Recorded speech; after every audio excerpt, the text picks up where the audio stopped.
future in space, the future of the planet itself that was unlike anything I had ever read or heard before. And this was coming through my own inner guidance experience. And that prepared me to receive, many years later, in 1997, the Allies of Humanity briefings, which I hope we'll be able to talk about tonight.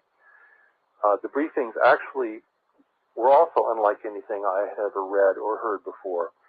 And they began to give me a window into the reality of intelligent life beyond our world and the nature of the extraterrestrial presence in our world today in a very unusual way. And so, in a nutshell, I'm, of course, omitting a lot of important details along the way, but my foundation was as a spiritual teacher. And I came to the whole extraterrestrial question from a spiritual perspective, looking at its implications for our spiritual understanding, our spiritual experience, and for the nature of human understanding in the world today. And the Allies briefings, as I will hope to explain as we go along, was a real shock to me in terms of what it revealed to me about the nature and purpose of the extraterrestrial presence. And so that's how I came to this whole subject. And actually, after the Allies briefings were received by me, then I began to study the UFO phenomenon very seriously. And that came after the briefings were received. And that began to really, I began to make some big connections there to see what people have done in terms of research, which has been very extensive, of course, also into the whole abduction experience, which I know is a subject, a main theme on your program. And so hopefully we can talk about that tonight as well. I'm sure we can touch on all of that. Actually, first off, let's back up a little bit from what you were saying. Explain allies to me. I'm curious into what are we referring to allies, and how did you come to this term? The allies describe themselves as several different races, or a consortium of races living within our local universe, relatively near the Earth, who are concerned about the future of humanity and the extraterrestrial influence on humanity as how it may affect, should I say, our galactic neighborhood. They describe themselves as the allies of humanity in the sense that they are providing information to us that we would not be able to get otherwise about the nature and interactions of intelligent life beyond the boundaries of our world. And they have sent several individuals to act as witnesses, or spies, if you will, to witness the extraterrestrial presence in the world today, its purpose, its intentions, its methods, and so forth, and to provide a report in the form of a set of two series of briefings to educate us about the nature of this extraterrestrial presence, what it portends for our world, why it is occurring, what empowers it, what restrains it, what it means for us in terms of our spiritual understanding, as well as our survival and advancement as a race within a greater community of intelligent life. The briefings came to me, really, it was all set up through a spiritual connection that asked me to receive these briefings. At first, I was very reluctant to do so. I didn't really want to get into the UFO extraterrestrial arena at that time. But like many of us, I came into that arena because it's an important place to be, and I have a certain destiny here, as do I'm sure many of your listeners. Oh yeah, they can understand that. Yeah. The Allies briefings, though, people often ask me, well, what was it like to receive these briefings? And it was a very different experience than receiving the angelic presence, which is a very consuming, overwhelming, overshadowing kind of presence. The Allies connection, the experience of that for me was much more like a very distant and weak radio signal, like if you're having a conversation with someone on the far side of the world and you had a very weak signal. So it was clear to me that I was speaking to someone or hearing someone that was at a very great distance from the Earth and that was attempting to communicate. And so I did, after some initial reluctance, I did receive that communication, and that began the transmission of the two sets of Allies of Humanity briefings. The first set of briefings, 6 briefings, were delivered between 1997 and 1998, and the second set of briefings, all 6 briefings, were delivered in 24 hours in December of the year 2000. And so the Allies briefings when they became into publication, they were added along with my other books. I have several award-winning books on greater community spirituality, steps to knowledge, the development of a profound kind of inner guidance experience. And so here I have all of a sudden within this compendium of spiritual teaching this really potent, very pragmatic, very grounded approach to looking and dealing with the extraterrestrial presence in the world today and humanity's future in space. Yeah, humanity's future in space, that's another thing that worries, a thing like that. So we're standing at the threshold, as I'm sure you're aware, and as many of your listeners I'm sure are aware. Oh, sorry about that, ladies and gentlemen. That was weird.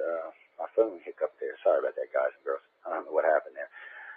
No, but yeah, the space thing worries me as much as anything else does. Now, let me ask you this. I mean, have you seen these aliens? I'm just curious because I'm trying to get a description here. And I ask this to everybody who comes on the show that's had any kind of contact with dealing with what I'd like to consider extraterrestrials. If they... It's never a personal encounter. In fact, these beings are not visitors to our world. They are observing our world from a nearby position, at least in the first set of briefings they were. I've had no direct contact with them. But the communication I received was so remarkably clear and so compelling. And as I've seen subsequently after reading a great deal of UFO literature, so absolutely central to our understanding of this phenomenon. So without that personal contact, this was a message, like a message in a bottle. And I received it, and I brought it into publication in its pure form. And it's both series of briefings are now internationally distributed in a book form. It's interesting because a lot of times we consider that to be like downloads because several contactees, and I really couldn't get into the details on how many non-contactees actually have the experience, but contactees seem to have what they like to call downloads, for lack of a better way of explaining it. It just seems that they get downloads of information pertaining to usually anything from what the aliens may actually be doing as far as the alien agenda goes to things like earth changes. I've never really heard anything political other than the fact that they don't really like our politicians. Otherwise, now I can't say that I've heard anything that I would consider to be political. It doesn't mean they're not involved, doesn't mean they're not watching. It just doesn't seem to come up much in the topic line. But I ask because there seems to be, well, I'm sure you're aware of this, there seems to be one agenda, but then there seems to be multiple agendas as well. Because we have at least 3 documented types of aliens abducting people. We can say 4, really, that have been well documented now that are picking up people. It's split because you get split reviews on them. You get some of them say that they have this sincere sense that they're here to help us, to help man make it through its adolescent stage, so to say. Other ones are here saying they're strictly here for their own personal agenda. We may be part of it, but it's not really about us. And then there are the few that say, hey, look, guys, they're here to pretty much put a kibosh on everything. All of these explanations for me are hard to swallow because first, I'm a student of ancient history, so knowing this started many, many, many thousands of years ago makes it hard for me to think that, well, if they're here to help us, hell, they could have done that thousands of years ago. If they were here to wipe us out, they could have done that thousands of years ago. Now, if they're here to observe and maybe guide us as we evolve naturally, that might be different. But then that wouldn't go along with what the ancients say. I don't know. It gets real confusion when you start introducing modern-day ufology into the ancient belief system and the ancient everything that was written in the ancient times. It kind of has a weird congealing effect, and it's nice that you can document it back that far, though. I mean, it's really nice that we have sighting cases back. We have even abduction cases listed. And something else I find interesting is there's several cases like there's one the Spartans had written about where they were, I forgot what city it was they were trying to get into, and they had been sieging the city for 3 days. Went out of the blue, this silver shield appeared. They gave a really pretty good description of the shield. A blue light came out of it, blew the gates off the city, and they rolled in and took it over. And it's written in several places in history, so it's a story that, I want to say a true story, but I don't know how true it actually is, but enough people were there that it was repeated to several places around the planet, which gives it some credibility. And we do know that most things today are rooted in some kind of fact. I mean, really, true. Usually when you trace back a legend or a story, you find some basis of fact for it. Usually not much, but it's there. But you get the general sense that they really are here to kind of guide us. Well, let me let you answer that. It'd be better for you. Go ahead. Well, clearly we're talking about a phenomenon that has been going on for a long time. But what the Allies briefings reveal that I think is pretty startling is that the intervention that we're experiencing today, and they call it an intervention and not a visitation, has an intervention such as we're experiencing has never occurred in the world before. And the reason it has not occurred in the world before is because humanity has not been at a level of technological and social development where such an intervention would be attempted. And I don't use the word intervention in a positive sense here. While there's been visitations to our world for centuries and millennia, while there's been contact with individuals, perhaps, from many different groups who have taken an interest in our world, we have reached a kind of threshold now where we can actually become useful to other races. And I don't mean useful in a positive sense necessarily here. Yeah. I think that we have to follow our own evolution, and clearly an evolution from, say, 3,000 or 4,000 years ago. I mean, we're in a very different situation as the native peoples of this world. We have a very different relationship with our home planet, in some ways better, in some ways worse. But it puts us in a very different position regarding our relationship with other races in our vicinity, or other races or groups of races that have an interest in our world. And the briefings tell us that the intervention has many faces, and even those groups who are here are actually multiracial. And so we're encountering many different kinds of races, people's direct encounters. We're seeing many different kinds of craft. It's not just one group, it's many groups. One of the things that the Allies briefings gives us in terms of the clarification is that though there are many groups here, they are basically all here for the same purpose. And that those who are real allies are not interfering in human affairs. They're not trying to manipulate us genetically, socially, politically. All they can do, in the wisest sense, is to provide us whatever perspective or information we need that we, still being grounded on the planet of our world, still unable to go into space, cannot see for ourselves. And so there's an important point of clarification that the Allies say they are not here. They are not visiting. They are not interfering in human affairs. They're not taking people against their will.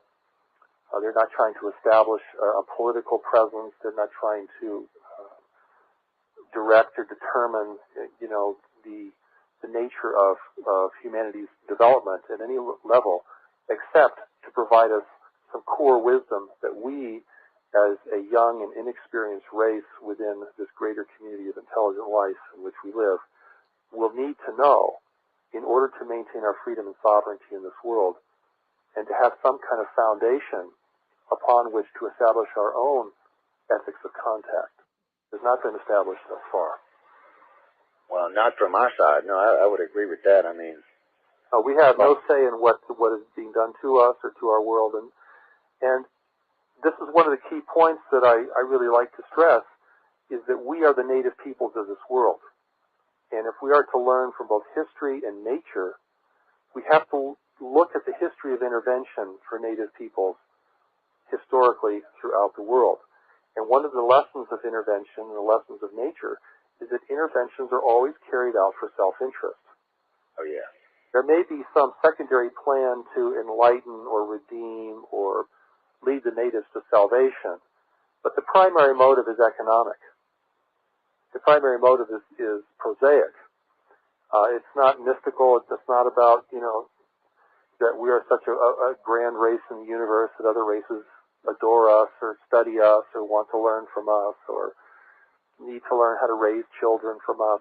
This is just silliness. I mean, back to a foundation, the starting point is that we are the native peoples of this world. How are we going to respond to visitations or interventions, especially in a situation where we have absolutely no say or given no authority to grant permission for anyone to be here or to determine the nature of that visitation when it does occur?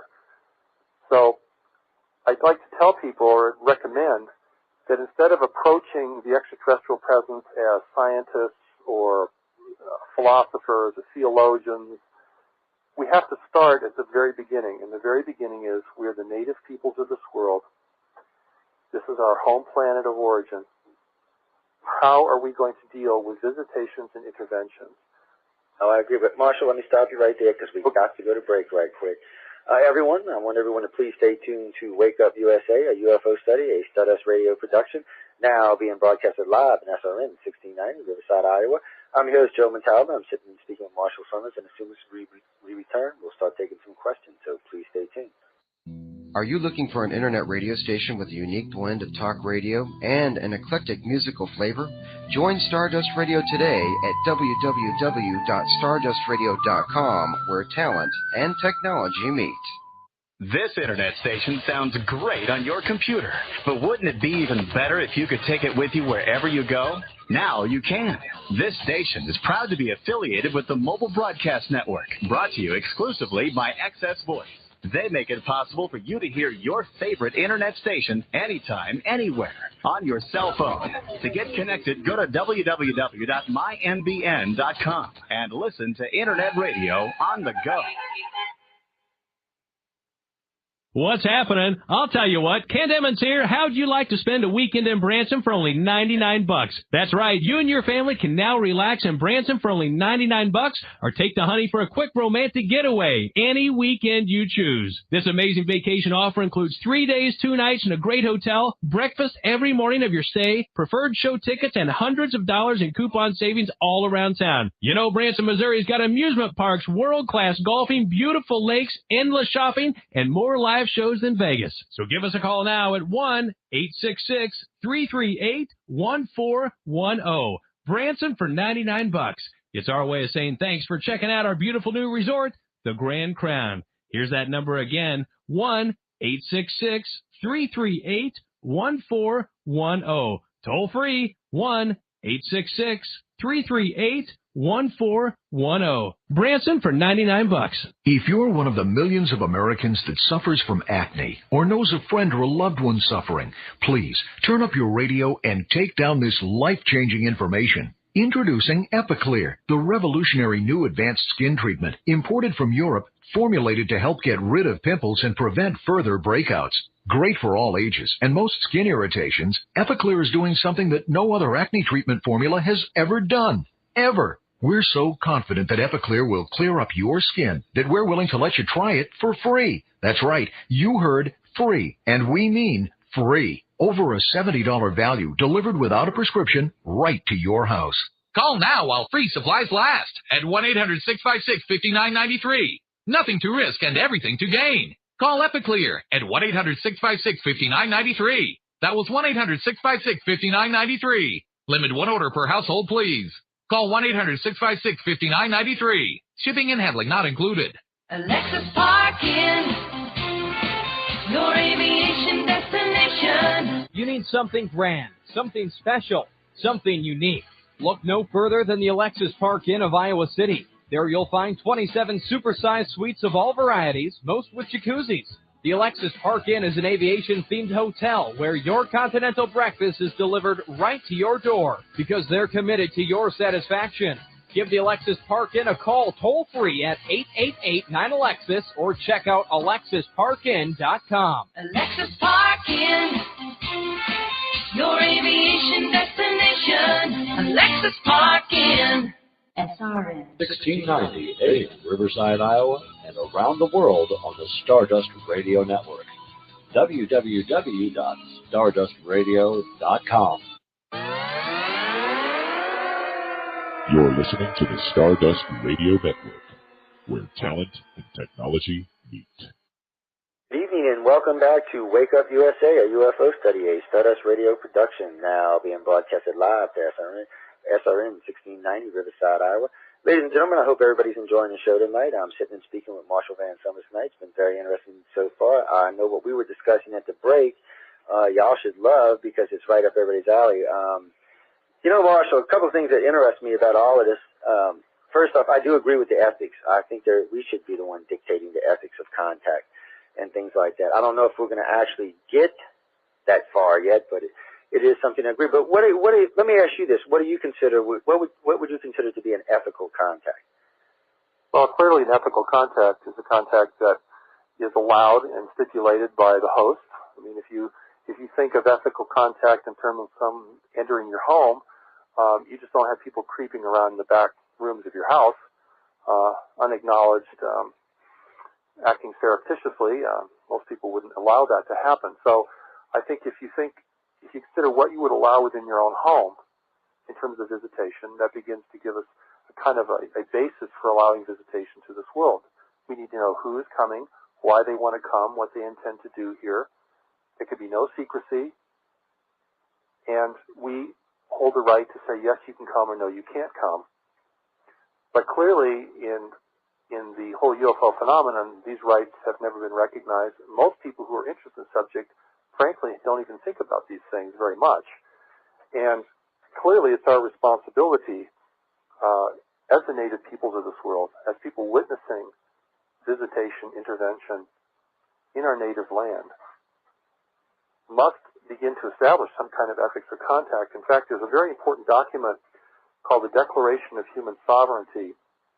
It can be viewed at www.humansovereignty.org that begins to model or to set out some basic ethics of contact, and it's a fabulous document to read. I had a small part in crafting it. It's fashioned after the Declaration of Independence, the United States. It's a beautiful document, and it's very thought-provoking because it establishes us as the native peoples who have rights and responsibilities and a certain amount of authority to extend.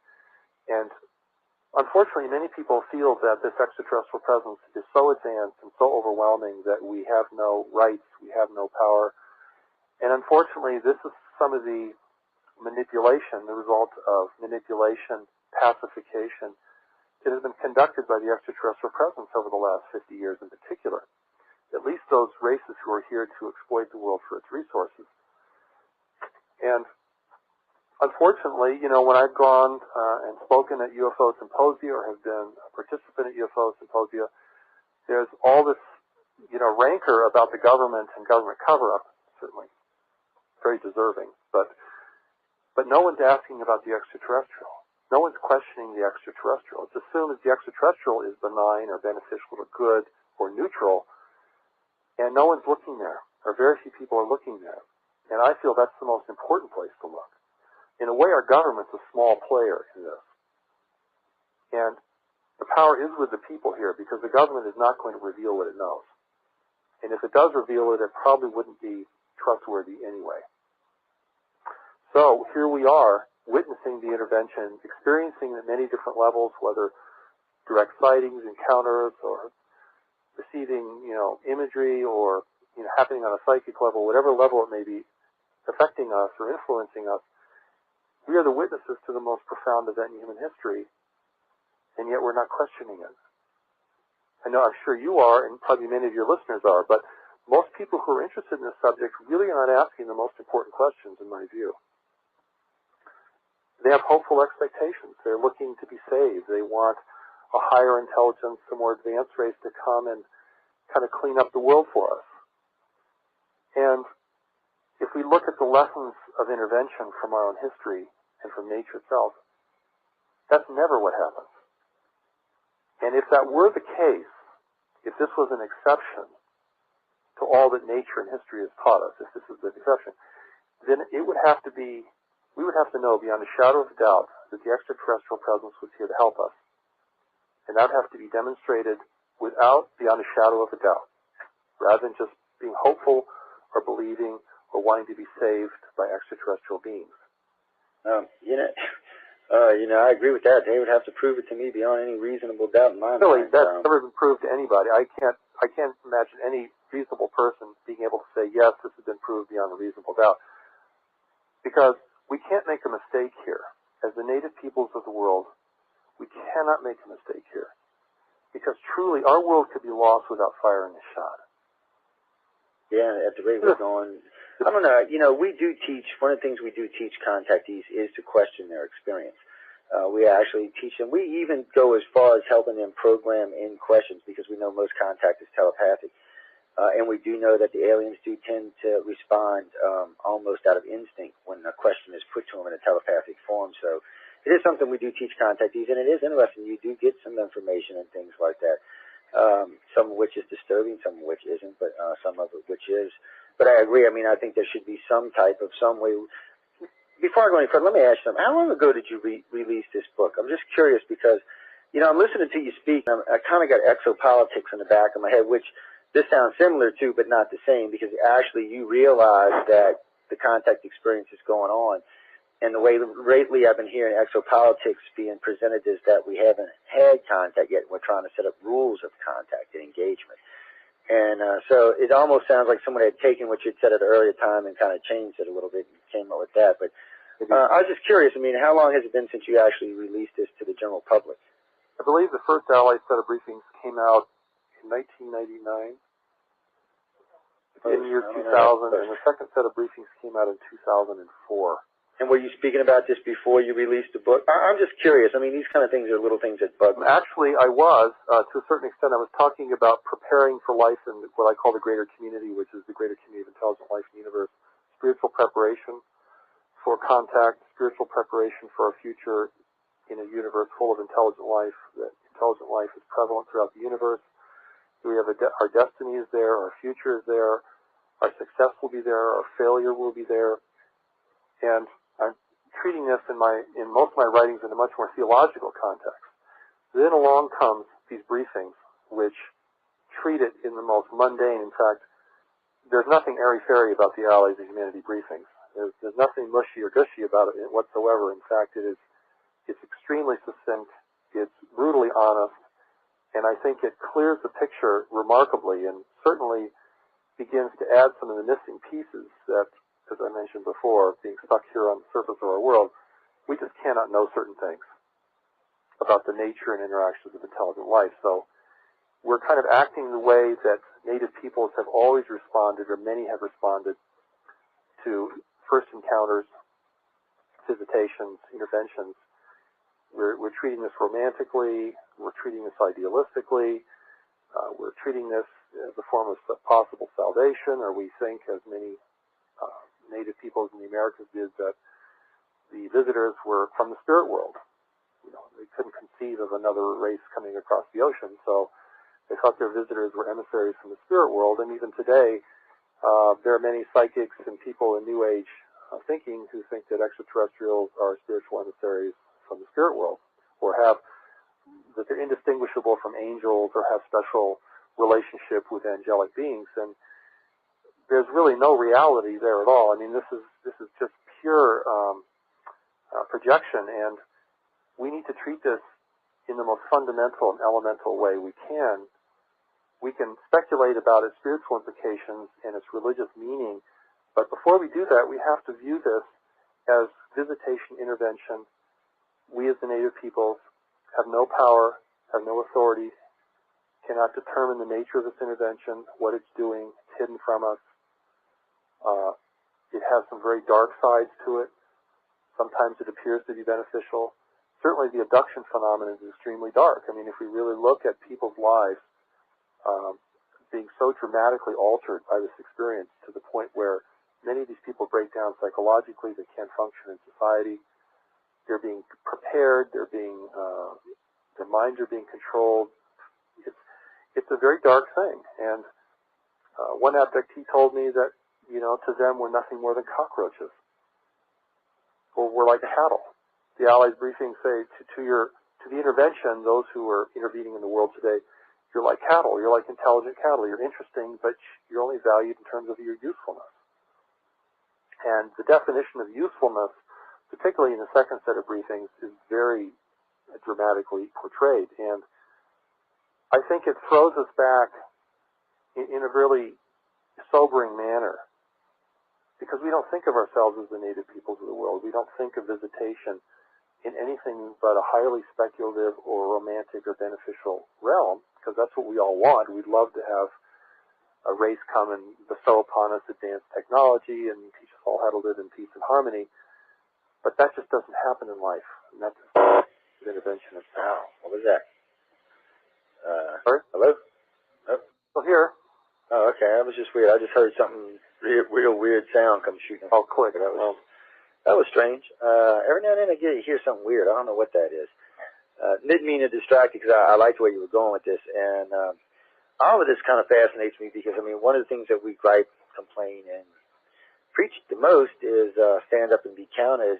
And really, especially when it comes to contactees. Now, I know Darrell Sims says he can stop his contact through whatever means, and him and I differ on this particular matter. But we do agree on that you don't have to go as sheep to the slaughter either. And there are certain things that you can do to at least change the contact experience. And these days, I don't worry so much about the contactees as I do about the people who are being abducted that have no idea and totally and absolutely against their will, because at least when you become a contactee, you are aware of it. And a lot of them seem to kind of even embrace these contacts as time progresses. But for the abductees, they don't. I don't know. It's a very strange thing, and there seems to be multiple layers of things going on with one long-term goal that they're trying to achieve. But, I mean, is that basically how it is for you, or is it different?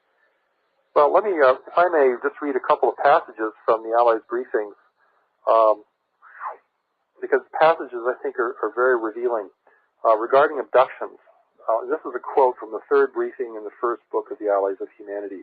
Quote, "Clearly, an interbreeding program is an attempt to fuse humanity's adaptation to the physical world with the visitor's group mind and collective consciousness. Such offspring would be in a perfect position to provide the new leadership for humanity, a leadership that is born of the visitor's intentions and the visitor's campaign." That's interesting. Yeah, and in the second briefing in the first book, quote, "The interbreeding program has only one purpose, and that is to enable the visitors to establish a presence and a commanding influence within the world." Now, unquote. Now, to understand this, there's a few things I should add because this is taken out of context. It's important to understand that the visitors can't live here, that they exist in a sterile environment. If you live in a sterile environment, even if you have advanced medical technology, you cannot walk into a world like this with millions of biological agents and influences. If you want to be able to have a presence here, and you're going to have to create a hybrid person because you yourself cannot stand the biological impact. Just as you and I, if we walked into certain parts of the African bush, wouldn't be able to survive the biological agents that we encountered there. And we're natives of this. This is our own world. So you can imagine someone from another world who lives in a sterile environment coming into a world of such biological diversity probably could not survive here even if they could breathe our atmosphere. So the purpose of an interbreeding program then is to establish, I'm not just talking about the people who are abducted, I'm talking about their offspring. People abducted can become apologists for the intervention, can become even representatives of the intervention, or they just need to be used as fodder, genetic fodder. But it's their offspring. And the cultivation of this offspring, and we're talking about something very dark here, the cultivation of this offspring who is aligned, has total allegiance to the intervention, the extraterrestrial intervention, but can function as a human being with enhanced abilities, and can walk among us unrecognized unless you're very psychically sensitive. That's a very chilling thing, and yet the intervention itself, and I should preface this, the intervention itself is not a military presence, it's a commercial presence. It doesn't have an armada of ships waiting to destroy us. It's a very small group of exploratory nations who are using primarily mind control and influence, and taking advantage, of course, of our ignorance and our superstitions to gain influence here and to gain ascendancy here. And so it's a much more subtle kind of form of persuasion than we're used to, and it's at a far higher level than our advertisers, our marketers, but it follows the same kinds of principles. You make people feel that they cannot survive or cannot progress without the extraterrestrial presence, that humanity is doomed to failure without the extraterrestrial presence and intervention, that human leadership is permanently flawed, human institutions will not be able to sustain us into the future. And if you look at a lot of the channeled extraterrestrial messages and even books that are prevalent today, you'll see this emphasis on human failure and the nobility, the assumed nobility of the extraterrestrial, which has never really been demonstrated aside from advanced technology. And so we're really being cultivated to be acquiescent and accepting to a presence that we know nothing about, to a presence that has never demonstrated its intentions or its purpose clearly and unambiguously to us. A presence that is operating surreptitiously in a very deceptive manner, a presence that is not empowering us to determine the nature of the contact, the rules of engagement, or anything like this. So, and this is why I think the Allies briefings were given, was that we are basically just walking, we're being led to the cliff, and we're being led to a position of acquiescence and submission because our own tendencies are being exploited, our own assumptions are being exploited, our own religions are being exploited, and our conflicts with each other are being exploited. And that's a whole other subject that we can definitely go into, is how human conflict is being nurtured by the intervention itself. But you know what, Marshall, I think what we'll do is, I know we're starting to stack up questions, and I think we're getting close to the top of the hour break. So let's squeeze in a question. I'm kind of curious to see where the audience is wanting to take this, because, see, you and I could talk all night long. It would be easy, because I could talk to you easy. We're working on the same area, so it's an easy conversation for me. But I do like to see where, because sometimes they have a unique perspective on sometimes they have a really weird perspective on things as well. But are you ready for some questions? Absolutely. Oh, okay, let's see who we have up first. Let's see. We have Linda keep his hand up first. So, Linda, why don't you come up, give us your first name and location, and you're live on the air with Marshall Summers.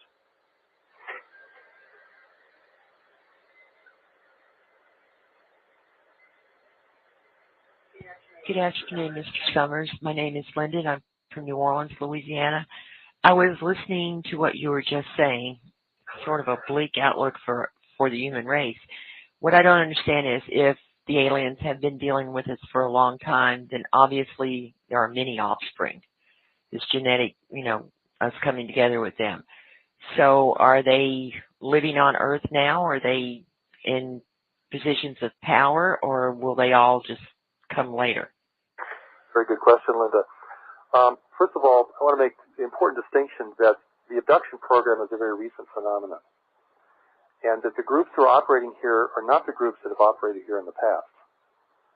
These groups are coming here to exploit a humanity that has reached a technological and social level of development that can interface with theirs, perhaps at a lower level, but can interface, where such an intervention would not have taken place even 100 years ago, because we didn't have international telecommunications, we didn't have international business, we didn't have the kind of international infrastructure that an extraterrestrial race could use or take advantage of. And so the visitations that have occurred throughout history for very different reasons. The Earth, for example, has been used as a place to hide objects for millennia for different races. It's been used for biological resources, to cultivate these resources elsewhere. It's been used for many other purposes. But what we're looking at now, particularly within the last 50 years, is an intervention by commercially oriented forces. They're not military. They're not large in number. And they are seeking here to establish themselves, though they cannot breathe our atmosphere or live on the surface of our world. And that is why the abduction phenomenon is very central to their long-range goals.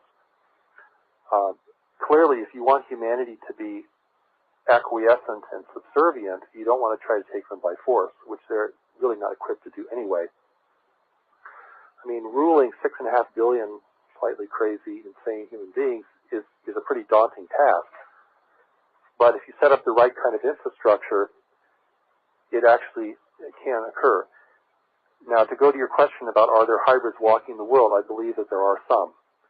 I think it has taken several generations to create a hybrid human being that can function in the capacity that the intervention seeks. And the Allies briefings talk about this to some extent.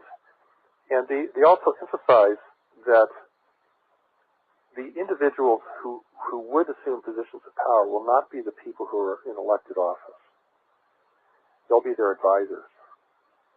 It is the individuals who have tremendous leverage and persuasive ability, who are not public officials, that will have the greatest influence. So people often ask me, well, is the President of the United States an extraterrestrial? Is he a hybrid? And I would say, no, of course not. It's the people he listens to. It's the people who have his ear or the ear of any other government leader or religious leader.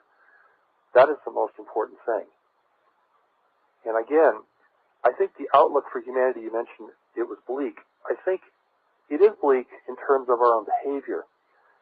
But we're at a threshold where we could establish, particularly in the face of this intervention, a human level of human unity and cooperation has never been achieved here before. And it wouldn't be achieved out of high moral principles or high idealism. It would be achieved out of necessity. And that necessity would be driven both by the declining resources of our world and by the need to unite in the face of dealing with a universe of intelligent life that looks at our world as like a prize. Because we live in a paradise world in the universe, and we're spoiling it very quickly. And of course it's valuable to other races. I hope they don't consider Earth to be a paradise. I'm really hoping that there's nicer places out there. Now, I know people want to think that the pasture is going to be greener, but the briefings reveal that this world is very rare in terms of its biological diversity, and that advanced technological races, almost without exception, with very few exceptions, have depleted their world's natural resources, as we're rapidly doing here, and have really created barren worlds for their home planets, and now have to go out and trade and barter and find those resources elsewhere. And clearly the Allies are warning us not to do that. I mean, the whole notion of resource depletion here is very, very a critical issue in terms of our ability to have power and influence in the future. In the second briefing in the first book of the Allies of Humanity, it says, quote, "If your world loses its self-sufficiency, it will lose much of its freedom. If you must go beyond your world to seek the resources you need to live, then you will lose much of your power to others," unquote. Yeah, well, if we got to go bartering outside of our own planet, we're going to, and especially if we don't have anything to barter with. We would go begging, basically. And so this is, again, how native races of people have been overcome. They become dependent to some degree on on foreign influence, foreign technology, and then they lose their self-sufficiency and then just become basically consumers at some level. And we're dealing in a universe, and the Allies of Humanity briefings describe our universe as a competitive environment on a scale you can't imagine. Oh, I can imagine. Now, I'm not saying that in the negative sense. It's just a pragmatic, it's just a realistic way. You know, Jesus said, "As above, so below." I mean, this is life, and that those races that are intervening in our world today are driven by the same needs that drive us. I have no doubt that some of them are quite greedy. I really don't. Actually, I see quite a few of our characteristics in them. Yes, we have this notion going around that there's free energy in the universe, and you know, it's a wonderful idea, and we'd love to believe in it. But these races, they're desperate for resources, and we're living on a paradise world. I mean, a world with this kind of biological diversity, even though we're rapidly despoiling it, exists in the universe, but it's rare. I would imagine it's a rare planet. I wouldn't think it was one of a kind. This is a very special place we live on, and as the stewards of this world, we're operating extremely foolishly regarding it. I mean, we're giving away our future self-sufficiency. You know, in terms of our relation with other races in the universe, that's a very important point. But, it is. But, you know, sometimes I wonder, because some of the contactees I've talked to, especially what they would like to call the reptilians, or as the researchers know more as the amphibians, they seem to have a claim to the planet. They say they were here before us. Long before us, about 180 million years ago. Part of the deception. Well, actually, they said they appeared on the planet about 500 million years ago. But that's right. Around 65. So, well, what I was saying is did they leave? They give up right to the planet? I don't know. That's a hard one. That's like saying you own property in California, you moved out to the East Coast, you still own the property. You know, I don't know. That's something I've always wondered about, because it does seem like something that comes up a lot. But anyway, I know we got to go to break. We'll touch on that when we come back from the break, ladies and gentlemen. Meantime, I want everyone to please stay tuned to Wake Up USA, a UFO study, a Stardust radio production, now being broadcasted live on SRN 1690, Riverside, Iowa. I'm your host, Joe Montaldo, and I'm sitting and speaking with Marshall Summers, and as soon as we return, we'll start taking some more questions, so please stay tuned. SRN. 1690 AM, Riverside, Iowa, and around the world on the Stardust Radio Network. www.stardustradio.com. This internet station sounds great on your computer, but wouldn't it be even better if you could take it with you wherever you go? Now you can. This station is proud to be affiliated with the Mobile Broadcast Network, brought to you exclusively by XS Voice. They make it possible for you to hear your favorite internet station anytime, anywhere, on your cell phone. To get connected, go to www.mynbn.com and listen to internet radio on the go. We're here today with Paul Dow of Timeshares Only. And Paul, you've got some terrific news for timeshare owners. That's right. In the next 6 months, over $3.5 billion of timeshares will be sold. So this is the perfect time to sell. Exactly, which is why you need to get your property into our network. And if you call us right now, you'll also get a $500 shopping spree absolutely free. $500 free? Yes, just for posting your property with Timeshares Only. And when you do sell your property, you'll get cash. It's a double bonus you can't lose. Except if I don't call. Hey, over 10 million people will be looking to buy a timeshare. So we need your property now. The number to call now is 1-800-921-0866. That's 1-800-921-0866. Turn your timeshare into cash and get a free $500 shopping spree. And if our lines are busy, please keep calling. That number again for Timeshares Only is 1-800-921-0866. That's 1-800-921-0866. What America needs is affordable health insurance.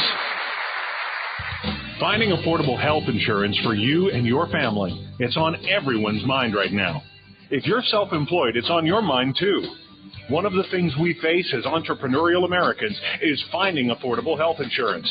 Well, I found a company you can call right now and get affordable health insurance. Midwest National Life Insurance Company of Tennessee. Write this number down, 877-679-7794. That's 877-679-7794. Midwest specializes in helping entrepreneurs of all kinds, of us who run small businesses or don't get where we work, to protect our families with affordable health insurance. Call 877-679-7794. Not available in all. Association membership is required in most states. Home office, Oklahoma City, Oklahoma. Exclusions and limitations apply. Alexis Parking, your aviation destination. You need something grand, something special, something. Look no further than the Alexis Park Inn of Iowa City. There you'll find 27 supersized suites of all varieties, most with jacuzzis. The Alexis Park Inn is an aviation-themed hotel where your continental breakfast is delivered right to your door because they're committed to your satisfaction. Give the Alexis Park Inn a call toll-free at 888-9-ALEXIS or check out alexisparkin.com. Alexis Parking, your aviation destination. Alexis Parking. Have you always wanted to know the truth about things like UFOs, underground bases, Area 51, the Great Pyramid at Giza, and the Roswell incident of 1947? If so, look no further than Dennis Ballfaser's cutting-edge research. There's no woo-woo factor here, folks, just the facts as he researched them. Dennis's lectures are available on video and audio cassette. For more information and free access to Dennis's research, visit his website, www.truthseekeratroswell.com. That's truthseekeratroswell.com. The truth is here. SRN. 1690 AM, Riverside, Iowa, and around the world on the Stardust Radio Network. www.stardustradio.com. Good evening and welcome back to Wake Up USA, a UFO study, a Stardust Radio production, now being broadcasted live in SRN 1690, Riverside, Iowa. Ladies and gentlemen, I'm your host, Joe Montaldo. We're sitting and speaking with Marshall Vian Summers tonight on several things, including annual agendas and allies and things like that. So remember, if you'd like to call us direct, you can reach us at 1-877-213-4329. Again, 1-877-213-4329. Or you can join us in Power Talk Virtual Auditorium, whichever way you would like. You know, Marshall, I was thinking, when you're talking about the alien agenda, now you're talking about this is a group that got together and that are working in one area, right? I mean, like different aliens. For several groups here competing with each other. The reason I'm asking is long-term, best case scenario for man. Long-term, the best case scenario is we recognize that we are vulnerable to interventions from the universe around us. And we're also running out of critical resources in our world. And human unity and cooperation isn't just a good idea anymore. It's a real necessity. Oh, I agree. In my teaching on greater community spirituality, which emphasizes the one spirituality of humanity, we have to stop this conflict between the world religions because it could prepare us for the next world war. And you notice, go ahead. So the world war is the last thing we need. I mean, we have to begin preserving our resources. We have to establish our own rules of engagement regarding contact with other races, whoever they may be, whatever their intentions may be. We have to sort of grow up in the universe. I mean, we may seem like we're very adult within our own world, but we're acting like adolescents in terms of the greater community of intelligent life. We need to really accelerate our own species maturity, or we're open prey for anyone who wants to come and take advantage of us. We're like your beautiful teenage daughter who's wandering the streets of the big city. I mean, assuming that everyone she meets is a friend, and we're not acting in a wise, responsible manner. And I think we're really not even using our spiritual power, our spiritual ability to comprehend the bottom line of what we're dealing with. And so I think the promise and the possibility for humanity is we're still a very spiritual people. You know, it's an interesting thing in the Allies briefings. They say that spirituality or spiritual awareness is actually very rare amongst technologically advanced races who become entirely secular. Not all races, certainly, but a majority of them, and that the kind of spirituality that we can still focus on in this world, that we can still explore, is actually pretty rare in the universe. And of course, this kind of blows up the notion that, you know, advanced technology is the same as advanced spirituality. Because we even see in our own world as we become more, you know, dependent upon technology, we're actually becoming more secular. We're looking at technology as our salvation, looking at technology as the source of our power, technology as the answer to all of our questions, which in fact is creating more problems than it can answer. So, I agree. But you know, technology gets kind of uses just like everything else does. It's just you can't rely on it for everything. It's not going to solve all our problems, clearly. Well, it's like the computer boom, you know, especially in the more modern parts of the planet. There's a lot of people get on their computer, stay on their computer. I'm guilty of it myself. I spend a lot of time on my computer. So, I mean, we get used to it. We started using our technologies, and we just have to remember they're not a replacement. They're a tool. You know, they're not here to run our lives or to guide our lives. They're just a tool to make our lives easier. But I think we forget that sometimes, and we look for them for answers. A lot of people do look towards technology to answer things. You know, I notice we like nanite technology. It's a really good idea. When it's finally mastered, it's going to be a fantastic way to increase the longevity of man and keep people healthier. But, you know, meanwhile, it's like the rainforest. There are so many cures probably sitting on a leaf in the rainforest that's not even funny. And we haven't even tapped that potential yet. We're looking for nanites to save us when there may be a much easier and much more inexpensive way, but no, that's not humanity. I think we like to do things the hard way, Marshall. I really do. Sometimes I wonder about us as a species because we do seem to like to always take the hard road. Even though when there's an easy road laid out as a species, we tend to take the hard road. And you'll hear me gripe and complain all the time. You know, I tell people all the time, stop referring to yourselves as Americans or Chinese or Russian, and start referring to yourselves as Terrans or Earthlings or whatever the hell you want to call yourself. But that's something I've been saying for years. Whether or not we're going to ever see that, it's not that good of a chance in our lifetimes that we'll see it. It's interesting that you're saying this because, you know, when people hear my presentation about the intervention and the Allies briefings, I mean, it can at first it can look very dark, but it really has within it the seed of the greatest possibility for humanity, because the thing that will unite us isn't because we all agree about God or religion or food or culture. We're going to unite because we have to unite. Because if we don't unite, we're going to fail.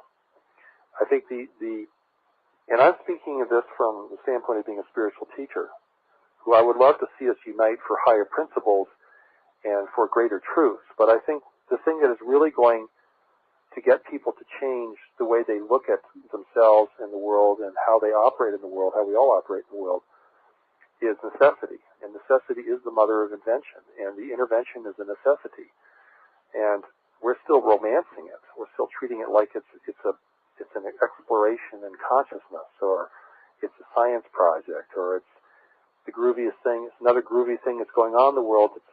It's entertainment, and I don't treat it as entertainment. I look at it as a native person of this world looking at the tall ships out on the ocean, and I'm saying, what is this going to mean for me in my life?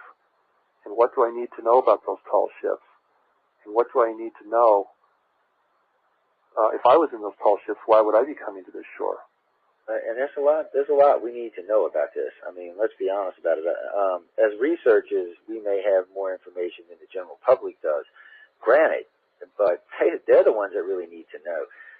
And most of what we do these days is about education. I really thought it was going to be about proving the existence of aliens, but it really turns out that these days we're more into educating people that this is a real phenomenon. There is something happening to these people. We don't even try to convince them it's aliens anymore. We let the research speak for itself. And that tends to do the job really well these days. But, Marshall, I know I've been hogging you, and I know I'm getting IMs all over the place about questions. So you ready for some more questions? Certainly. All right, who we got up next? Let's see, TRMT 137. Why don't you come up, give us your first name and location, and you're live in the air with Marshall Summers.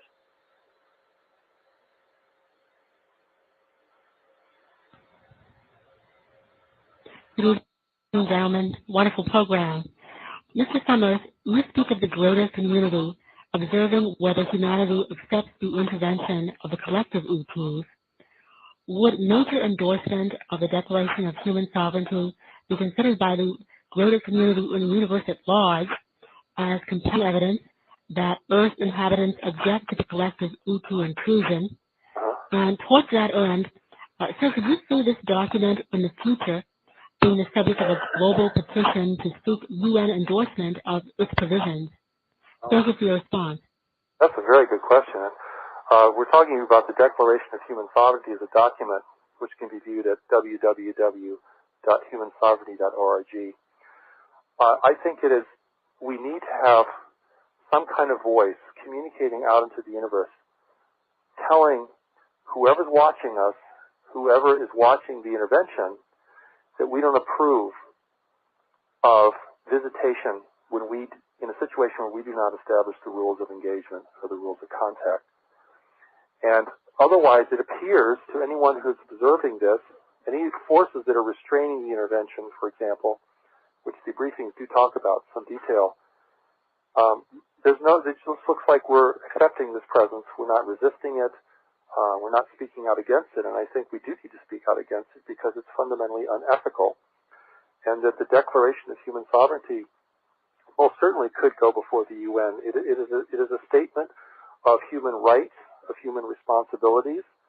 I think anyone who understands that they have rights and responsibilities could read this document and certainly accept it. We're talking about collective rights as the native peoples of this world, our planet of origin. And I think it's a very ethical document. It is very specific. It probably needs further evolution, further work, further expansion. It doesn't cover every question that we might have, but it's a very good starting point. It's a place to begin, and I just encourage all the listeners of the show to go and read this document. It's just there online. You can read it. You could contact our office and school here in Boulder, Colorado at www.greatercommunity.org. We'd be happy to mail you a printed copy of it. It is a very strong document, as was the Declaration of Independence. It needs to be a strong document. We are the native peoples. We have to lay down some boundaries about what other races can and cannot do within our world. So I do appreciate your question. I wish I'd have known you were at the last conference. Actually, we had a couple of ICAR members present there, including the state director for Colorado. Damn, could have had him introduce himself to you. We keep our hands in everything these days, man. But abduction is what we specialize in. Abduction research, contact research, things along those lines. That is what we specialize in. Really and truly, stuff like sightings we usually refer refer it to someone else unless they're really good. One of those sightings that there was 500 people and lots of videotape otherwise in that.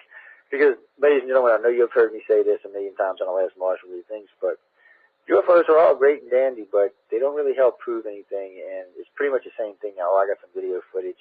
It's good footage. It might even make the news. Okay, well, that's the end of it. So, I'm really looking for answers, and I find that most of those answers are coming from the contactees because they're the ones who have having the alien contact experience. They can ask direct questions. They can get direct information. And a lot of them get what we like to call downloads on a regular basis, whereas every now and then it's kind of like an update for your computer. ET just downloads some information, updates what's in your head, things that you might have been wondering about or things that they might need you to do or work along. What do you think about that too, Marshall, with contactees working with the extraterrestrials? Do you think it's a good or a bad idea?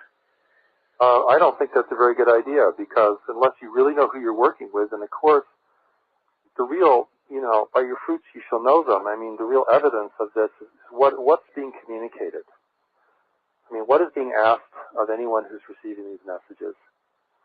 Well, actually, usually it's not what they're asking. They're usually giving them information with dealing with what's going on, why some of the things are being done the way they are, and so. I got to tell you, most contactees paint a fairly dark future. It's not like, people always take this the wrong way. Everybody always assumes right off the bat this is the end of humanity. That's not the picture they're painting. Just the picture here on planet Earth, I should say, is not a pleasant picture. And really and truly, I do find, from what I hear from a lot of contactees, is that as a species, we play a big role in this, in which direction this final outcome goes. But I agree with Marshall, this is going to have to be a united front. Without a united front, it's not going to happen. Right now, everybody buying for each other's secrets and fighting over trivial stuff. And I hate to say that religion is trivial, but when it comes to the grand scheme of the universe, it is a trivial thing to go killing people over. And everyone should have religious and ethnic, and you should all it just should be something built into you. Everyone should have this tolerance. It shouldn't even be a question. It shouldn't matter what anybody else believes. It just shouldn't. You shouldn't even bother yourself with it. But best I can see, we're a good 200-300 years from that attitude. It's just like discrimination, and I figure we're a good 200-300 years from that. But, if something would unite the planet, that would help speed this along quite along. Well, we're going to have to find a common ground, and that common ground is going to be about resources and about our position in the universe, because we're a highly exploitable world. You have a native race that's very superstitious and very unassuming. You have a native race whose main endeavor is tribal warfare, who's despoiling a planet of immense value and importance to others. Marshall, have you ever heard when Reagan gave his little speech about hiding planet Earth? Famous what-if speech. Yeah, actually, he said it on 6 or 7 occasions, actually, about an alien invasion. It would take an alien invasion to unite humanity. Have you ever heard him say that? Yes, I have. I've heard, of course, the UN speech. I'm not aware of his other references to this, but it's a really standout comment from him. And you should wonder if he knew or not, huh? He's serious in presenting it. Well, it's the way he said it. It's not just the way he said it. There were several things he did, which I know a lot of people are familiar with. One was he instituted Star Wars. If anybody's ever done their homework on Star Wars, you will realize the lasers we were building were much too big for shooting down missiles. These things were more designed to take out something very large. They were very powerful. And that's why they weren't very good at tracking. They were big and bulky and took a lot of energy, but they weren't made to shoot down a little missile coming in over. He also instituted Pine Gap, which is the joint British defense of outer space, in case y'all didn't know that, which was officially, it said it closed in 2000, but recently they did admit to the fact that it is still up and operating. He instituted both those programs at the same time, both suggesting there was a threat from space. He also mentioned it in his speech. I don't know. He just seems like he knew something that we don't know, or he was privy to some information that made him say, whoa, whoa, whoa, whoa, whoa, whoa. We need a little protection on the planet.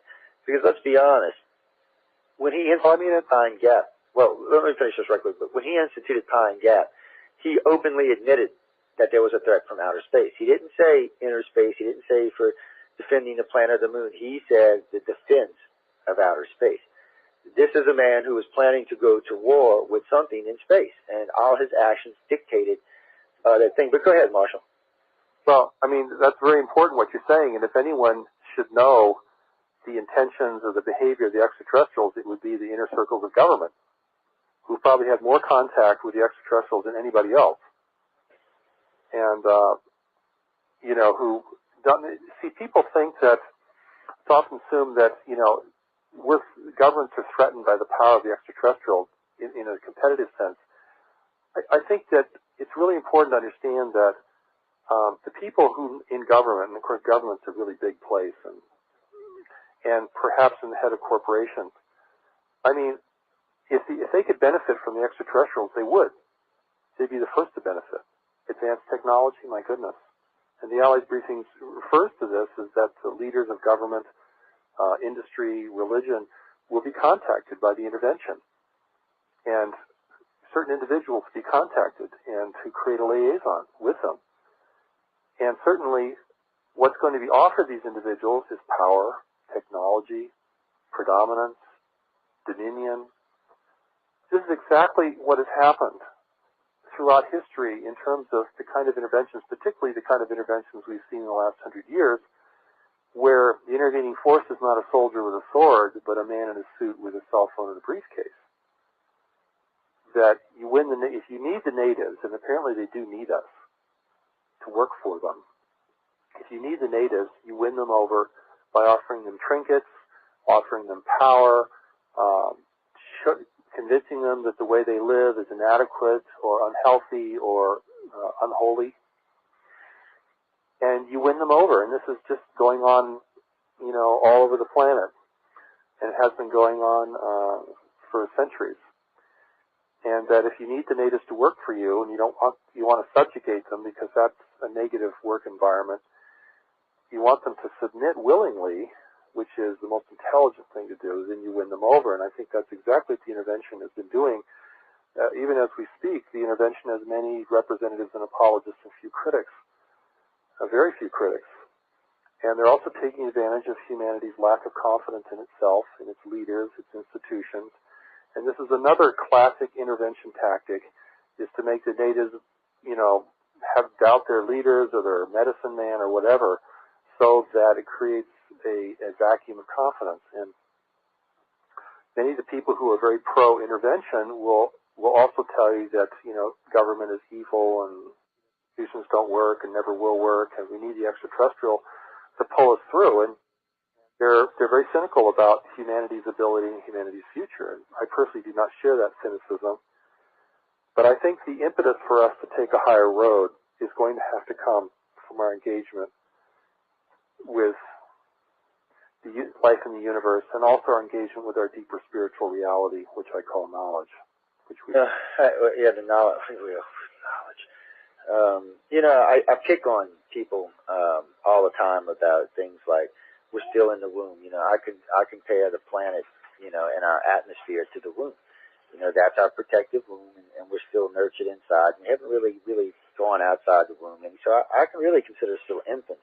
I don't even give us adolescent stage, to be honest with you, mainly because it takes us so long to learn a lesson, like war. I mean, we're not even going to get into how many people we've killed over the centuries, but this should have been an easy lesson to learn. You go to war, people die. Don't seem to learn it. Don't even seem to care for half the population, which scares me. But Jess informed me that we have Treese on the 800 line. Can you hear me, Treese? Yes, I can, and excuse my calling in with a second question.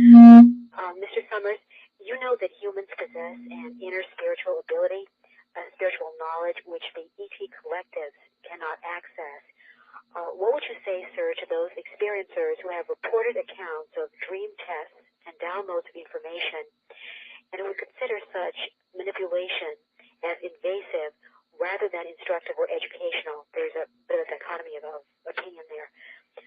Could the individual who rejected this type of mental download attempt to thwart such collective ET intervention through use of the spiritual knowledge you describe? Thank you for your response. Go ahead, Marshall. Fabulous question. certainly we possess, and this is the importance of talking about this spiritual knowledge, this deeper intelligence that we've all been given, is that it cannot be corrupted, it cannot be influenced. I mean, it's the one thing that's truly reliable. It cannot be subjugated to corporate influence, government influence, extraterrestrial influence. It remains pure within us, pure and powerful. In terms of blocking interference, which is something I've had to learn to do, particularly as I was beginning to receive the Allies briefings, I was having a lot of mental invasion from other forces, trying to thwart this whole experience for me. And there's what I call mental shielding, which is building literally, in a visual sense, a wall between the incoming signal, the penetrating voice or the penetrating intention, to block that. And it's a skill that you have to actually practice and develop, and it can become effective even though it does take quite a bit of energy to do it. But such kinds of mental intrusion can be blocked in this way because it's happening at the psychic level. At the spiritual level, you can't influence knowledge within people. Knowledge has its own mind, its own will, and its own purpose. It's the voice of conscience within us. It's our heart intelligence. People often think of heart math, or, I'm connected to my heart, or what my gut says.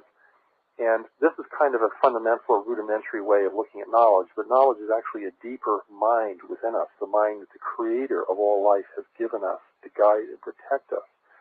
And so one of the key elements in preparing for life in the greater community, preparing to deal with a world in crisis, preparing to live your life more productively, more realistically, more harmoniously, it comes down to gaining access to this deeper mind, this mind of knowledge. And as far as our connections or relations with other races in the universe, this knowledge is just so critically important. In fact, in the Allies briefings, they make a real emphasis about knowledge in terms of, what we can do to prepare. Because if we can't see the situation clearly, then having more information is not going to make a difference. We're very information hungry. We want more information. But if we can't say, hey, this is an intervention, we're the native peoples, we're not allowing this to happen. If we can't see it clearly and fundamentally like that, then more information is not going to help. But the Allies say very clearly that the spiritual knowledge we have, is critically important. It is the one thing that can protect us from manipulation, from subversion. It's the one thing that can keep us clear and honest within ourselves. And I think that it's a major emphasis, the core of spiritual teaching that I do in the study of greater community spirituality. And I think it has to be an emphasis for all of us, because we have to get very sober about certain things in life, and this is one of them. We really need to be sober about this because we're the native peoples. And we have within us a knowing mind that can bottom line complex questions. It's meant to do that. That's one of the ways it serves and protects and guides us. Right. While you're on that subject, Marshall, I'm thinking that most of the abilities that contactees and abductees give to the extraterrestrials, I'm not talking technological abilities. I'm talking, I guess you couldn't we'll call them psychic abilities for lack of a better word. That's all stuff I think giving time and the right teaching that we can develop on our own. Maybe even use it to help slow down contact, even change the styles of contact. I would imagine that as an extraterrestrial, if a human became a threat, especially psychically, where they could do some damage, I would think they would handle you much differently, and maybe even give you some say in what happens. But what do you think, Marshall? Well, I think that's very accurate. I mean, we're still operating in a very simple-minded manner. We need to develop a kind of core discernment, the kind of discernment that I think any adult person would use if they're walking the streets of a large city or in a part of any town that they're unfamiliar with. We have to use that kind of discernment in life. I mean, we can't just assume that, it's a magic kingdom out there. And certainly the universe, being a very competitive environment, there are very powerful forces at work there, competing with each other, interacting with each other. We have to use this kind of discernment, and it's entirely spiritual to do this. This is not a fear-based way of looking at life. This is wisdom, and we may be born with divine knowledge, but we have to learn the wisdom of the world. And I think we have to learn the wisdom of the greater community now, because that's the larger environment that is going to determine our future and actually can benefit us if we can understand it correctly, if we can recognize it, if we can use this God-given power and the strength to see clearly, to inform our actions, to act responsibly. And of course, this is also the antidote to war, human conflict, greed, all the things that are really undermining the human family and leading us into further degradation. I'd like to read a little quote. This is from the 5th briefing of the first book of the Allies of Humanity. Quote, "You are far behind the visitors in your technological development, so you must rely upon knowledge. It is the greatest force in the universe, and your visitors do not use it. It is your only hope." Well, I note, ladies and gentlemen, I'm pretty sure it's about time to take a break, so I want everyone to please stay tuned to Wake Up USA, a UFO study, a Stardust Radio production, now being broadcasted live on SRN 1690, Riverside, Iowa. I'm your host, Joe Montaldo. I'm sitting and speaking with Marshall Summers, and as soon as we return, we'll start taking some more questions, so please stay tuned. SRN 1690 AM, Riverside, Iowa, and around the world on the Stardust Radio Network. www.stardustradio.com. This internet station sounds great on your computer, but wouldn't it be even better if you could take it with you wherever you go? Now you can. This station is proud to be affiliated with the Mobile Broadcast Network, brought to you exclusively by XS Voice. They make it possible for you to hear your favorite internet station anytime, anywhere, on your cell phone. To get connected, go to www.mynbn.com and listen to internet radio on the go. Quicken Loans knows when your mortgage payment is too big, it follows you everywhere. Hey, guys, where we going? Hi, Big Mortgage. Dad and I are going car shopping. Not without me. Oh, for Pete's sake. A mortgage payment that's too big can drive every financial decision you make. Scooch over, little man. The Big Mortgage is your dad's constant companion. Dad, the Big Mortgage is squishing me. I'd really like to get a bigger car. The Big Mo says no. Don't let your big mortgage payment push you around. Pick up the phone and let Quicken Loans show you how to lower your payment up to 33%. That's a third off your payment. Call 800-928-5199. Quicken Loans makes it fast and easy to say goodbye to your big mortgage payment. You're not the boss of us. R2. Are not. R2. Are not. Am I going to have to separate you two? Call Quicken Loans at 800-928-5199 today. Equal housing lender licensed in all 50 states. Call Quicken Loans at 800-928-5199. We're here today with Paul Dow of Timeshares Only. And, Paul, you've got some terrific news for timeshare owners. That's right. In the next 6 months, over $3.5 billion of timeshares will be sold. So this is the perfect time to sell. Exactly, which is why you need to get your property into our network. And if you call us right now, you'll also get a $500 shopping spree absolutely free. $500 free? Yes, just for posting your property with Timeshares Only. And when you do sell your property, you'll get cash. It's a double bonus you can't lose. Except if I don't call. Hey, over 10 million people will be looking to buy a timeshare.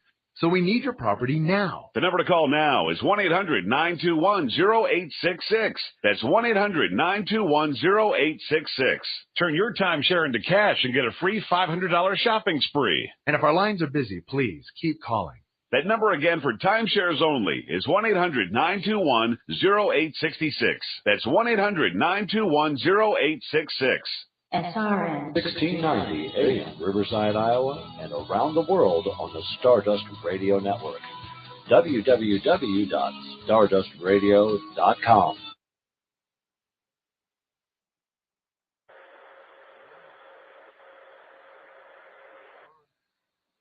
Hello. Good evening and welcome back to Wake Up USA, a UFO study, a Stardust Radio production, now being broadcasted live on SRN 1690, Riverside, Iowa. Welcome back, ladies and gentlemen, to the show. I hope y'all are enjoying it. I've been enjoying Marshall. He's been giving us some good information tonight. Remember, if you'd like to call in, you can use the toll-free number at 1-877-213-4329. Again, 1-877-213-4329. Feel free to pick up the phone and call us or join us in the Pal Talk Virtual Auditorium. Y'all know you can just put your hand up and ask from there. You know, Marshall, I'll start talking with you about the break, but where do you really want to go? I mean, alien agenda, allies, what? Go ahead. Well, I think one of the important things to talk about is there's some critical questions that I'm always asked One of them is, well, you're talking about an intervention, and are there any good ETs here?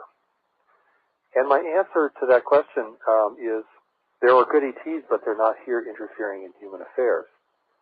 Because any wise friend of humanity would not try to circumvent human authority. They want to increase human authority, responsible human authority. They would not try to take control of our world. I mean, we're seeing right now the United States is trying to take control of another nation in the Middle East, and it's a disaster. It doesn't work. And any wise nation and any friend of humanity, any ally of humanity would know that.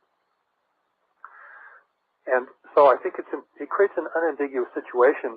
Also, if there was a beneficial group, extraterrestrial group in the world today, they would understand that we as human beings could not tell friend from foe. We do not have the species maturity. We do not have the experience of life in the universe. We do not have the discernment yet, which we hopefully will be able to develop over time, to be able to tell friend from foe. And the Allies' briefings emphasize there are no neutral parties in this matter. We're sitting on a property of immense value and importance to other races, and we happen to be the stewards of that planet. And so it's important for us to know that we have an unambiguous situation regarding the extraterrestrial presence in the world today. We have friends, but they are not interfering. And they're not going to come and save us. They're not going to rescue us from our own self-created demise. We are going to have to strengthen ourselves, unite ourselves, empower one another, in order to pull the world through the difficult times ahead. These are going to have to be earth-based solutions to the problems that we face.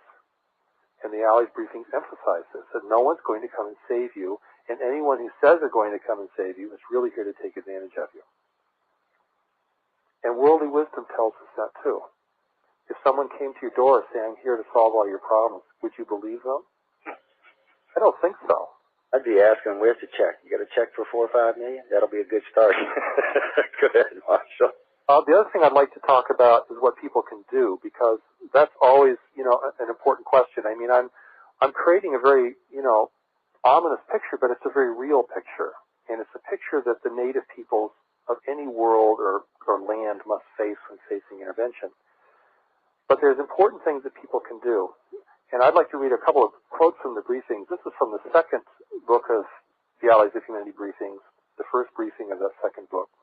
Quote, to function successfully in the greater community, which is the universe, you must be self-sufficient, you must be united, and you must be very discreet. I'll read that again. To function successfully in the greater community, you must be self-sufficient, you must be united, and you must be very discreet. Now this is unquote, this is wisdom from the universe right here. They're telling us how to be successful in our relations with other races, how to make it in this larger panorama of intelligent life. Yeah. So that is, as a world, we need to have this kind of wisdom, understanding this wisdom, teaching, or if we take our selfish, indulgent, greedy behavior out in the universe, we're not going to make it. I agree with that. We're not going to make it. We're just not going to make it. And that's pretty evident. I think a lot of people are beginning to feel that, we may not make it. I mean, we're facing, energy depletion, global warming, violent weather, pandemic illness. I mean, the list goes on. And we're leading ourselves into World War III between religious powers in this world. And that's a whole other subject I probably don't have time to go into this evening, and how the intervention is playing into that. But clearly, the battle lines are beginning to be drawn there, and it's a very unnecessary, it's a very dangerous thing. Oh, I agree. I'm just waiting to see who's gonna, let's say, how can I say this? Where everybody's gonna side up when this is all said and done here over the next year. But I tell you what, let me grab one more quick question, because I hate to leave anybody with their hand up. And I see Joe in Florida. Well, I was going to tell you to give me your first name and location, but we don't have to do that. So, Joe from Florida, why don't you come up and ask Marshall your question? Go ahead. Well, thank you, Joe. This is Joe in Florida. And my question is, do these visitors have knowledge of the future? And with this knowledge, are they trying to manipulate humans? I don't know if they can make a better decision than we can, us humans on this planet, than they could from another planet. Thank you. Okay. The question is, can they see into the future and can they make a better decision for us than we can? Well, they may understand where we're heading in terms of the depletion of our world, but it all depends on whether they're here to assist us or here to exploit us. And it's pretty evident through the Allies Humanity briefings and also, I think, through the UFO record, through the record of the evidence that we are being exploited and we are being weakened and being prepared to be acquiescent and submissive to this power. And to also believe that this power has supernatural powers, which many people want to believe. I think there's a real desire for paternalism regarding the extraterrestrial, that they're going to take care of us into the future or guide us into the future. And I think that's a very unwise assumption to make at this point. There's certainly no real basis for it. It's wishful thinking fundamentally, and it's very blinding as a result. They may see that, we could deplete our world, but it's our world. And if we want to deplete it, we'll deplete it and have to face the consequences.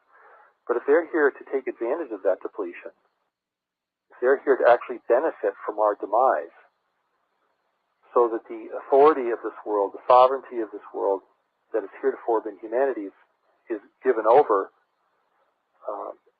then certainly we're putting ourselves in a position of extreme vulnerability and powerlessness. And I think the future that we're looking at in the next 20 years of resource decline and environmental disruption is extremely grave.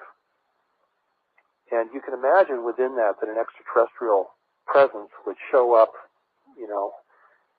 in their beautiful ships, promising salvation to a ever more desperate humanity, when in fact the intervention has been helping us to move in that direction all along.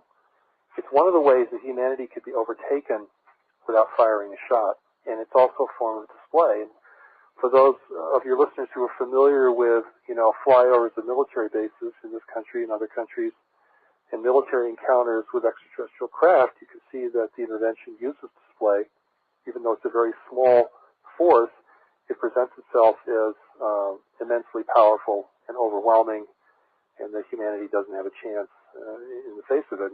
But that's all deception. I mean, that's really not there in reality, according to the Allies briefings. So I think that we shouldn't assume that the extraterrestrial has valuable knowledge if their purpose is not here to serve us. Oh, I would agree with that. And so far, the demonstration of their behavior, the surreptitious nature of their behavior, their violation of human rights in so many different ways, is demonstrating not a benign intent for humanity, but an exploitive one. And I think that's just very fundamental. If we can't see that, if we can't come to that fundamental understanding, then we're really, I think we can't move forward until we realize that we are being played with, that we are being manipulated, that we are not being given authority or power or control over the nature of this contact or where it is leading us.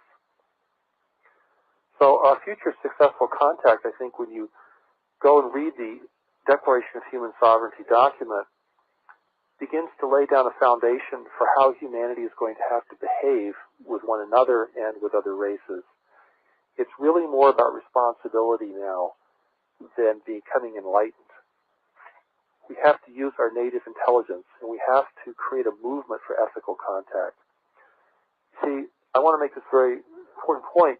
My position is not to discourage contact. My position is to encourage ethical contact. The contact that is occurring now, and has been occurring particularly in the last 50 years, is not ethical contact. It will not benefit us. It has not benefited us. And it will lead us into a state of dependency, a state of acquiescence.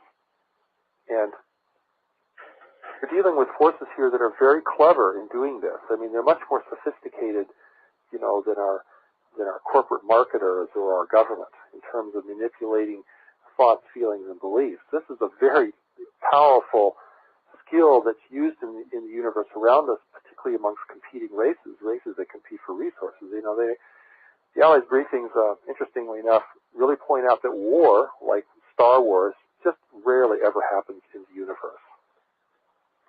It's more about influence at a more subtle level, because technology is pretty comparable amongst, you know, advanced nations. Technology can be copied or stolen or borrowed or purchased or whatever. It's really these mental skills that are much more important, and that's why the training in learning the way of knowledge is so valuable, because it creates an immunity for us, whether you're a contactee or a regular citizen. It creates an immunity from this kind of persuasion and enables you to see clearly, not only regarding the extraterrestrial phenomenon, but regarding any phenomenon. And seeing clearly, or common sense, as they say, is not very common these days. So it's really important that we can see this situation clearly, because if we can't, it doesn't matter how many sightings there are, it doesn't matter how many guided messages there are, we are not going to put ourselves in a position of power and responsibility regarding the greatest event in human history. I agree, the greatest event in history. Actually, probably the greatest event in all time when you really come right down to it. I don't know what's going to supersede meeting extraterrestrials except for maybe meeting God. You know, really, I mean, what else is there in the universe? Once you've met them, it's pretty much, well, you know, that's something else, Marshall, too. You know, when you look at society today, and especially about the topic matter we're talking about, and you think that maybe, if you did see this, about 6,300,000,000 of us now, so maybe about 3 billion of us even think that there's intelligent life out there, and about half of them probably believe the planet's being visited. We got a long ways to go, a long ways. And the simple fact that we still argue over religion amazes me. I don't understand why people don't have the tolerance. I don't get it. I understand that they think it's like any other view. They think their view is the right one and yours isn't. I totally understand that. And they may or may not be correct. But why they can't tolerate someone else and what they're doing as long as it's not hurting them is beyond me. Well, that's an important question. And I feel that my role in all this, in talking about the one spirituality of humanity's preparation for life in the universe, the greater community in which we live, I mean, I'm trying to play a role, as you are, to educate people, to bring people not only into this larger sphere of life, but also to get them grounded in what's most essential and fundamental, because, you know, knowledge is the core of all religions.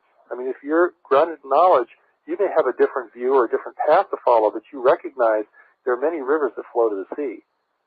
That the creator of all life recognized that not everyone can follow one teacher, one teaching, one prophet, and so many religions were created over time so that everyone can have a pathway to follow, religions both great and small, religions both international and religions that are local, so that there are many pathways, so everyone has a chance. This is the nature of divine creation in my view, and so to me, the conflict between religions is a matter of manipulation, both by religious authorities, political authorities, and also, strangely enough, the intervention, which would seek to bring the most powerful nations in the world to its knees. Because the one nation in this world right now that can really confront the intervention is the United States. Yeah, extraterrestrials. That's about it at this point. Middle East over resources and religion that could bring us down.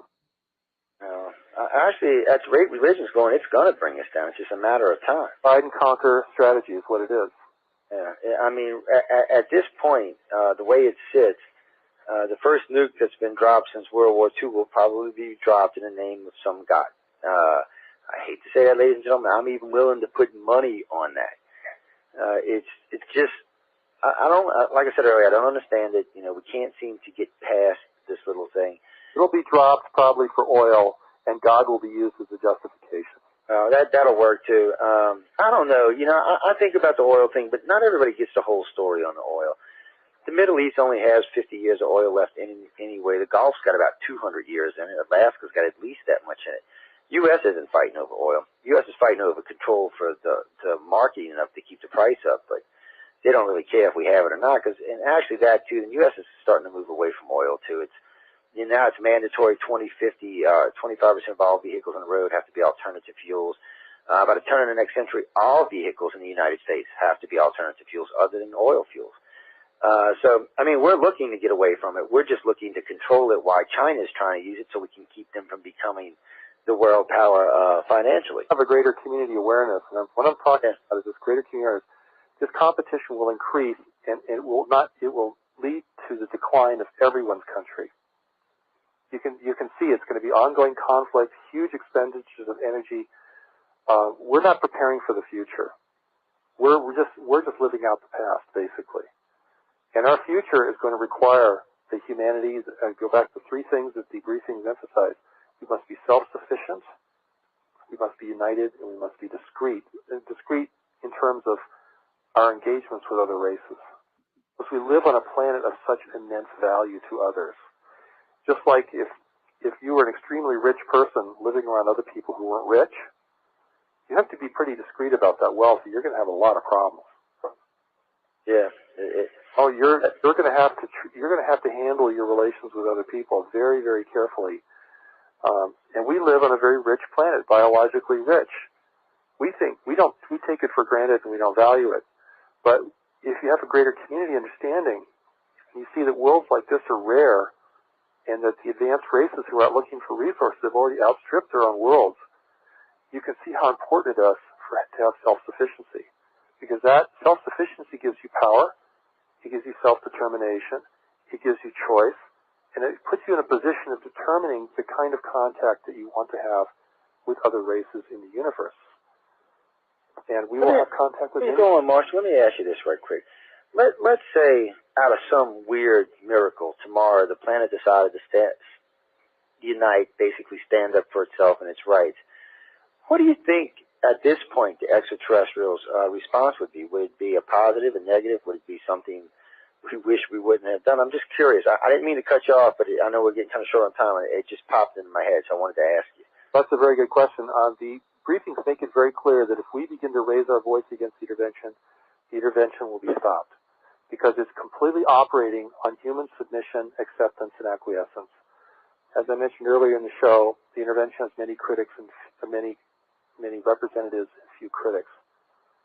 Because, and this is a very complex thing that you can read about in the briefings, but the intervention is being restrained because it's not allowed in the inter-world politics of our region to actually invade another country. You have to make it appear that the other country actually wants you to be there. It has to appear that we accept this presence and this intervention. And then it can go on according to the rules of engagement that are established within our region. And this is a part of the understanding that we, as human beings, could not possibly have until we actually go out there and engage with other races. And this is what part of what is revealed in the Allies of Humanity briefings. And it gives us tremendous power and responsibility, because we really have a choice in this matter. We can stop this intervention. And the other important point is there will be more interventions. We're going to have continuous attempts at intervention from here on. Until we can stand up for ourselves, huh? Until we probably even then. That cannot be trifled with. I mean, we're functioning now as irresponsible stewards of this world. We're not united. We're engaged in conflict with each other. And we're going to have to become a force to be reckoned with in the universe, or we will be taken over sooner or later by someone. And we will submit or acquiesce or give in or give up, whatever the case may be.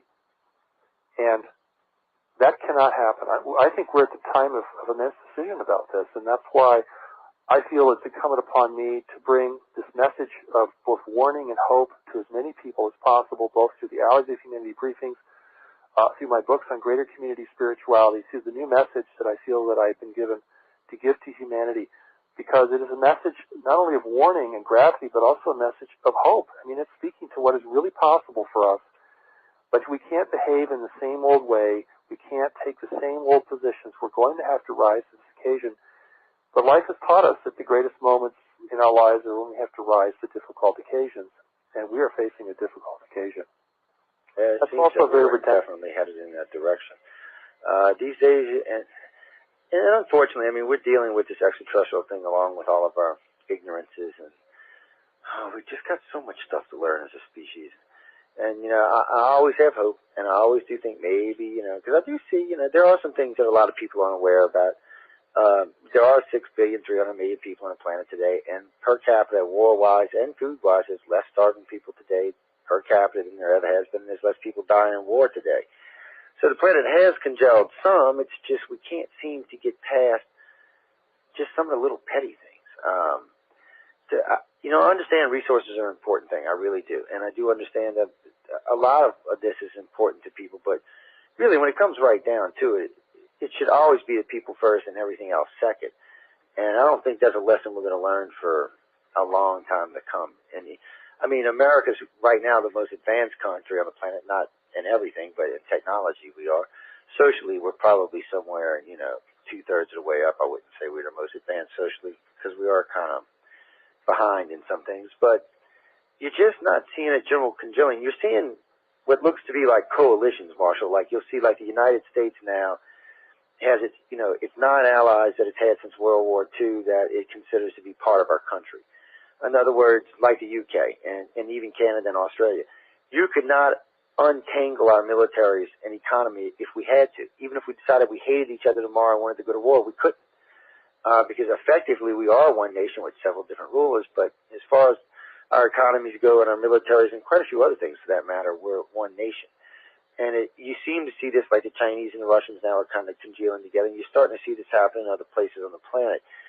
And it looks like what we're going to see is 3 or 4 groups form, and then either war or working towards a more united front. I don't know. What do you think? I think that's actually very accurate, and I think it is. But it's also a function of survival because we're a very overpopulated world, and we are a world of shrinking resources, and those resources are going to become ever more valuable and contested. And we're going to have to make decisions along the way whether we're going to fight over them or whether we're going to cooperate to share them. And I think, again, this greater community awareness that I've been referring to through the show and through my conversation with you tonight, which I really appreciate, emphasizes, the absolute necessity to share these resources because we are going to have to face the universe together. And our destiny is going to be the same. No one's going to be a winner in this world if we fall into submission to a foreign power. I agree with that. I hate to stop you, Marshall, but we're just about out of time. So make sure you tell them where they can find the book, where they can find you at, where they can contact you at. I hated to cut you off like that. I'd like to let you go, but I know we're almost out of time. They would have just done it on its own. Well, I have 3 websites that I invite your listeners to visit. Certainly the www.alliesofhumanity.org. In fact, we have the whole first set of briefings up free online. You can read the entire book online or download it. And that's to reach people around the world with the Allies briefings.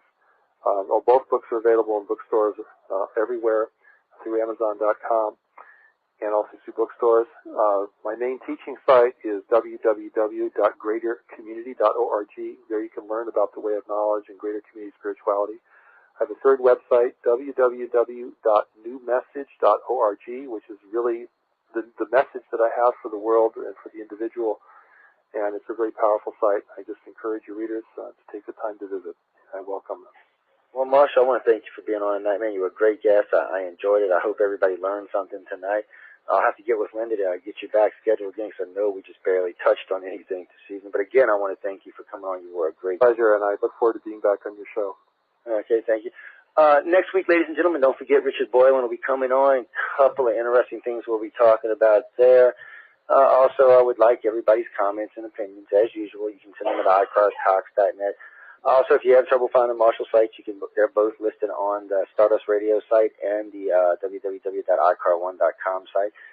So you can find him listed there as well, so it'll be quite easy to find him.